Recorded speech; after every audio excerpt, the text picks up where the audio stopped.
नमस्कार, प्रणाम, स्वागत है आपके अपने यूट्यूब चैनल अमित के सपोर्ट में। तो सहारा इंडिया का रीसबमिशन पोर्टल यहाँ पे जो है वो शुरू हो चुका है। लेकिन यहाँ पे मैं आपको बताना चाहूँगा रीसबमिशन करने से पहले बहुत सारी सावधानियाँ यहाँ पे रखनी है आपको, और जिसमें से यहाँ पे मैं आपको बताना चाहूँगा जो बहुत ही मस्ट है यो इस वीडियो में आपको बताने वाला हूँ। सबसे पहला कि यहाँ पे एफिडेविट जो देना है यहाँ पे उसके देना एक प्रूफ भी लगाना है। यहाँ पे अगर नाम में आपका मिसमैच है उसके तरफ से एक फॉर्मेट दिया गया है कि इसमें एक एफिडेविट फॉर्मेट कराकर आप दीजिए। लेकिन जो आपका नाम है गलत ही नाम यहाँ पे क्यों ना हो उसका एक यहाँ पे प्रूफ दिया जाना है, जो कि मैंने यहाँ पे समझाया है वही मैं आपको बता रहा हूँ फिर से।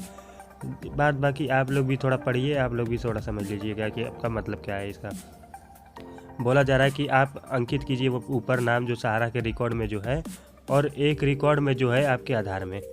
तो आधार वाला नाम यहाँ पे जो सहारा वाला नाम मैच नहीं कर रहा है, तो आपको यहाँ पे लिखना है कि यहाँ पे जो सहारा इंडिया के बॉन्ड में मेरा नाम ये है जो कि आधार से मैच नहीं कर रहा है, और जो कि उसके प्रूफ में ये कह सकते हैं जो आईडी प्रूफ में लगा रहा हूँ ये लिखना है, सही नाम वाला नहीं। यहाँ पे जो गलत नाम था, जो आपका वोटर आईडी यहाँ पे ड्राइविंग लाइसेंस जो लिस्ट दिया गया है, कहीं पे भी यहाँ पे आपका नाम से कोई भी आपको आईडी प्रूफ एक रहना चाहिए। मैंने यही अभी तक यही समझा है। जो यहाँ पे गलत नाम है यहाँ पे उसके नाम से भी एक आईडी प्रूफ रहना चाहिए कि ये प्रूफ हो चुके, मतलब हो सके कि यहाँ पे इस आईडी के बेसिस पे मैंने सहारा में जमा किया था। और रहा बात यहाँ पे जो डिक्लेयर आप कर रहे हैं कि जो गलत नाम है उसका आईडी प्रूफ हम लगाएं, तो ये लाइन आपको ये हटाना पड़ेगा कि कोई आईडी प्रूफ है ही नहीं, तो गलती से टाइपिंग मिस्टेक से यहाँ पे सहारा नहीं कर दिया। तो क्या एफिडेविट के तरफ से ये लाइन चलेगा कि नहीं चलेगा, क्या ये ट्रिक करेगा, या फिर अब एडवोकेट से आप राय ले लीजिएगा एक बार।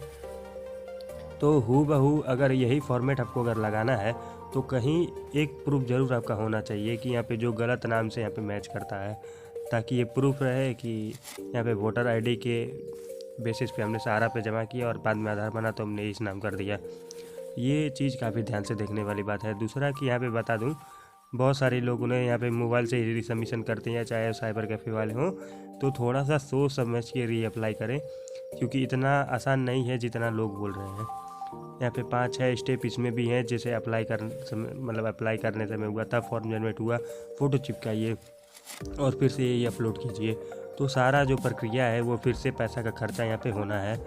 अब जो यहाँ पे अटैचमेंट का यहाँ पे एफिडेविट यहाँ पे अटैच कीजिए, और यहाँ पे एक आईडी प्रूफ अटैच कीजिए। एक अटैचमेंट यहाँ पे अलग है जो यहाँ पे लिख नहीं रहा है, 3 सिंबल सिर्फ वहाँ पे दिया गया है। एक अटैचमेंट का, एक यहाँ पे क्रॉस का ऊपर आ जाएगा। क्रॉस इसलिए है कि यहाँ पे आप उसको वहाँ पे डिलीट कर दीजिए। एक बार मान लीजिए अटैच कर दिए, एक बार गलत हो गया तो यहाँ पे क्रॉस का चिन्ह आ जाएगा। आप उसको मतलब यहाँ पे क्लिक कर दीजिएगा तो हट जाएगा, फिर से आप वहाँ पे चाहे तो अपलोड कर सकते हैं। फिर इससे एक आँख का निशान दिया होगा। आँख का निशान ये होता है कि आप उसको देखना चाहते हैं। अगर उसको देखना है कि सही फाइल मेरा अपलोड हुआ है कि नहीं, तो आँख वाले निशान पे यहाँ पे आप क्लिक कर दीजिएगा और उसके बाद दिखा देगा। उसके बाद रेड कलर का यहाँ पे एरो करके यहाँ पे निशान दिया होगा, ये एफिडेविट के अपलोड करने समय यहाँ पे दिखाएगा। यहाँ पे मैं आपको स्क्रीनशॉट लगा दूंगा, देख लीजिएगा। तो आपको यहाँ पे अपलोड वाले पे, अपडेट वाले पे क्लिक करना है, यहाँ पे क्लिक करना है, तब हो जाएगा। तो ये तीनों जो प्रक्रिया है आप देख लीजिएगा करके। पहले आप अटैच कर लीजिएगा, फिर आँख वाले क्लिक करके देख लीजिएगा कि अटैचमेंट सही हुआ है कि नहीं।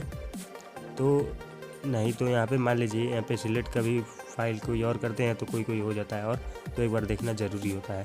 और तीसरा यहाँ पे फाइनली अपलोड करने पे आप क्लिक करिएगा तो हो जाएगा। वहाँ पे लिखा हुआ नहीं है, हालांकि ये कि सीआरसी की तरफ से लिख देना चाहिए क्लियरली कि उतना भी फैमिलियर सब कोई नहीं होते हैं उतना सिंबल से, कि सिंबल देखकर कंप्यूटर में सब समझ जाते हैं कि क्या होने वाला है इससे। यहाँ पे जो कंप्यूटर चला रहे हैं, फॉर्म अप्लाई कर रहे हैं, वो तो कर ही देंगे।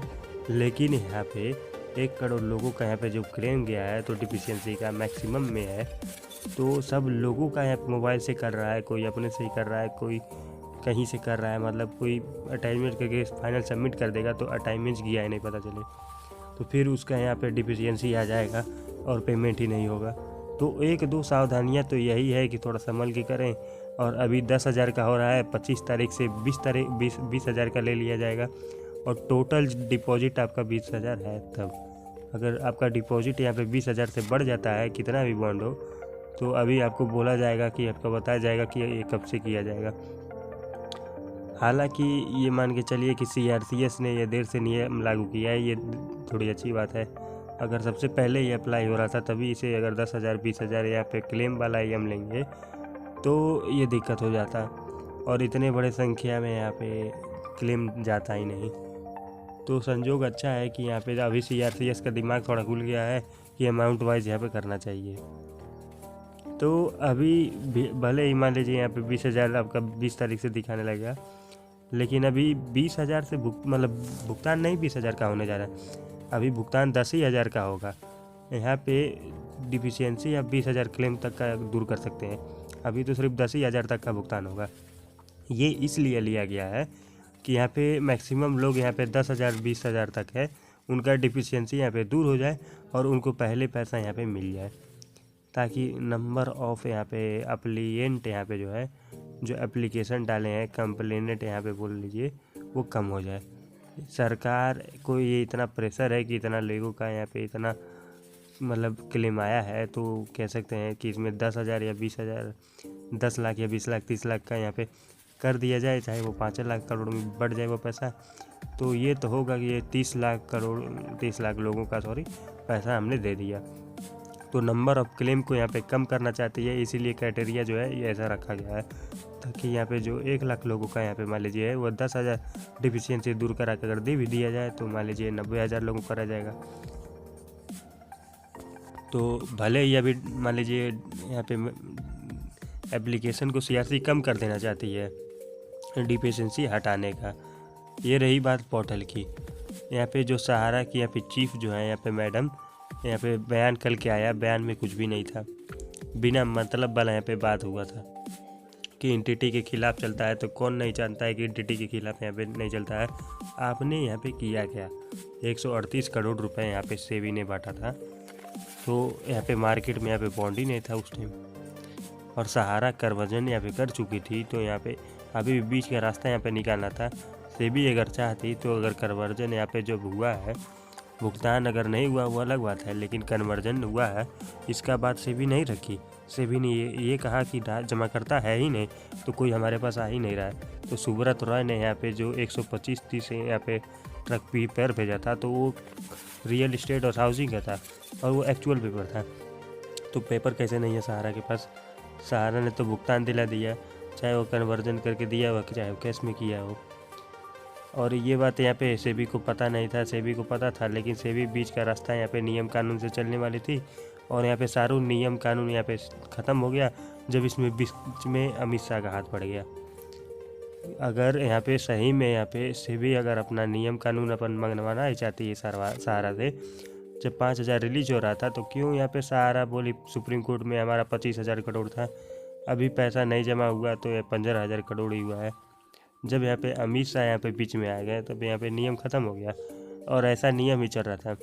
तो 2012 में आपको ये नियम ख़त्म कर देना चाहिए था। तो ये सारे सवाल सेबी पे भी खड़े होते हैं। तो ऐसा नहीं है कि सेबी जो ने किया।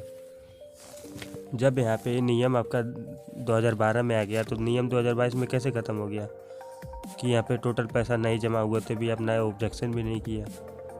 तो यहाँ पे अभी अब ऑब्जेक्शन नहीं करते हैं, तो उस समय क्यों नहीं किए, ऐसा सवाल खड़ा होता है सेबी पे ही डायरेक्ट। तो सब लोग जानते हैं कि पैसा भुगतान नहीं हो के यहाँ पे इधर से उधर से सिर्फ करा गया है, जानते सब कोई है, लेकिन यहाँ पे काम किसका था, यहाँ पे सेबी का प्रूव करना। तो सेबी ने ये कह दिया कि जमा करता है ही नहीं, तभी 1 करोड़ लोग जो यहाँ पे क्लेम किए तो कहाँ से आ गए, सब नया डिपॉजिट थोड़ी ना है। ये रियल इस्टेट और हाउसिंग का ही है सिस्टम जो चल रहा है कि उस में एक सोसाइटी में और फिर आ जाए यहाँ। तो सहारा, ये अलग बात है कि सहारा अपने ही जाल में फंस के बर्बाद हो चुके हैं। तो यहाँ पे उसी टाइम 24,000 करोड़ का रियल में भुगतान कर दिया था, तो इस समय सहारा डूबती ही नहीं। तो यही सब यहाँ पे बातें चलती रही हैं, कई सारी बातें यहाँ पे बनती रही हैं। तो यहाँ पे अगर मान लीजिए एक बात और मैं आपको समझा देता हूँ। मान लीजिए आपको रीसबमिशन पोर्टल पे क्लेम करना है, तो आप कैसे करेंगे? चाहे आप गांव में हो या फिर कहीं भी आप रहने वाले हो, तो आपको पता होगा कि जन सेवा केंद्र होता है, वहाँ पे आप जाइएगा तो उसको सिर्फ ये बोलेगा सहारा ऐप हमें रीसबमिशन करवाना है तो वो जान ही जाएगा। आप सिर्फ इतना ही बोलेंगे ना, वो जान जाएगा। तो आप ऐसे करके करवा लीजिएगा, जो मैंने आपको वीडियो में जानकारी दी उसके माध्यम से आप करवा लीजिएगा।